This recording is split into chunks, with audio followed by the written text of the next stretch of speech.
Hey, I'm Hunt, and this is Hunt on LSU, your channel for LSU Fighting Tiger football talk. Enjoy the video. We want you to leave a comment below, hit that like button, and subscribe right below the video. Enjoy. LSU camp, wherever you get your practice reports over the last 3 weeks. I hope you enjoy the last one today, because that was the last time the media will be allowed in to watch workouts. We were supposed to be able to go in on Saturday and watch the team practice inside Tiger Stadium.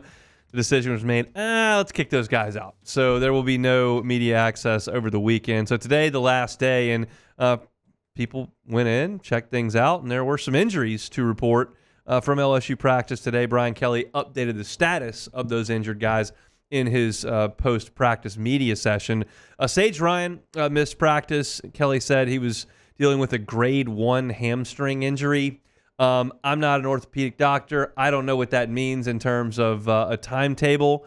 I'm hopeful that it's not a long time, but you're talking about defensive back and you're talking about a hamstring. Like, that's something you need to be functioning pretty good to turn and run and keep up with the guys that are playing wide receiver for LSU and USC here in a week and a half.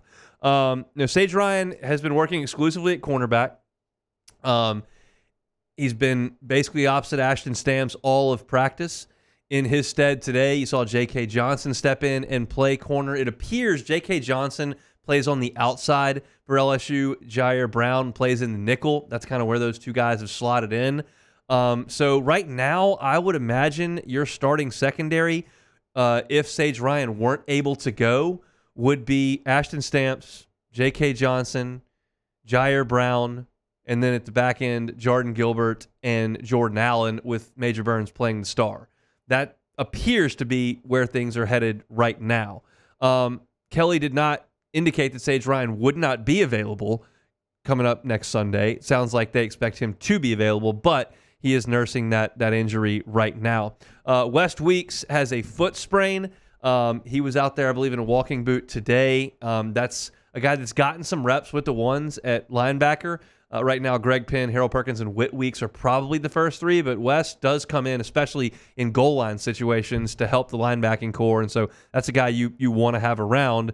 There's not a ton of depth there. You get to the freshmen pretty quickly after the Weeks brothers, Penn and Perkins. I love that group 1 through 4, but you start to get to 5, 6, 7, you're starting to talk about Talon Singleton, Devon Keys, like freshmen who haven't really played. So important to get him back in action. Miles Frazier was in a walking boot at practice today as well. That's not something you want to see. LSU needs to keep that starting offensive line intact. It's going to be kind of the backbone of what this team is.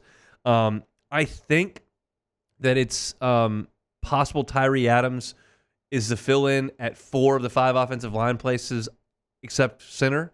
Maybe Dellinger would flip down to center if there was an injury to DJ Chester. Cohen Eccles has been working with the twos as a center, but he's a true freshman. I don't know if they would put him in there. But if you needed Miles Frazier, you needed a sub for Miles Frazier, I think Tyree Adams might be it across the board right now. That's kind of the vibes I got from Brian Kelly's media back over the weekend. So, look, Kelly described all these injuries as in bumps and bruises of camps.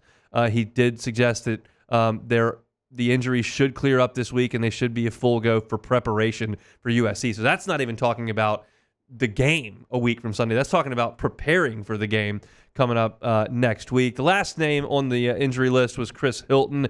Kelly said he's got a bone bruise and should be back this weekend, hopefully on Saturday, to work out. I just am hoping that this is not something that lingers for Chris Hilton. He's worked so hard to get back into shape and to play and to have the success that some of the guys that he came in have had. Remember, he came in with Malik Neighbors and Brian Thomas and was thought of as a very similarly recruited player to those two guys. They were all 4-star recruits, all from the state of Louisiana, brought in this big class to make an impact, and Malik Neighbors becomes the all-time leader in catches and yards in LSU history. Brian Thomas is leading the country in touchdowns about all of last year. He goes in the first round as well. Like, now Chris Hilton's still here, and he's really here mostly because he hasn't been able to stay on the field.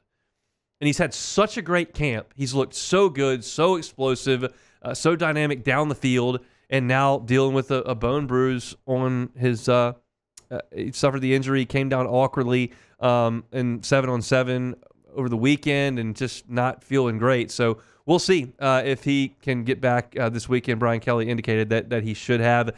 All in all, like, that sounds terrible for me to go through and say, oh my gosh, Sage Ryan's a starting corner. He didn't practice. Oh my gosh, West Weeks plays a lot at linebacker. He's not there. Your starting offensive lineman, Miles Frazier's not there. My gosh, Chris Hilton's your number 2 receiver, and he's not there. Like, this is getting – no, it's not that bad. Like, these guys are expected to be back. And all in all, when you put it all together, LSU has stayed pretty healthy in camp. You've had some guys miss time here or there, but nothing substantial thus far, fingers crossed. That's a testament to the guys getting in shape and ready to go at it, and a testament to the coaching staff for keeping those guys healthy as best they can. There's nothing you can do about some things, but as far as the heat and the time that you practice and the efficiency with which you practice, like, it's a well-oiled machine over there at LSU, and I think that has something to do with the fact that they've stayed as healthy as they have. So if you're just jumping in and I'm talking about all these injuries and you don't know what I'm talking about, Sage Ryan, West Weeks, Miles Frazier, Chris Hilton, among those that couldn't practice today, but Brian Kelly expects all those guys to return pretty shortly, and they'll start preparation for USC in earnest, coming up in the next couple of days. We're not that far away from kickoff in Las Vegas, just how many days? That'll be 7, and then you add Saturday, Friday, Thursday. That's like 10 days. we can make it 10 days, and LSU hopes to make it 10 days with no more injuries as they get ready to open the season out in Vegas against the Trojans. Hey, thanks for watching Hunt on LSU. Before you get out of here, do us a couple of favors. Hit that like button, leave your comments below, and subscribe to the channel for all your Fighting Tiger football talk. See you next time.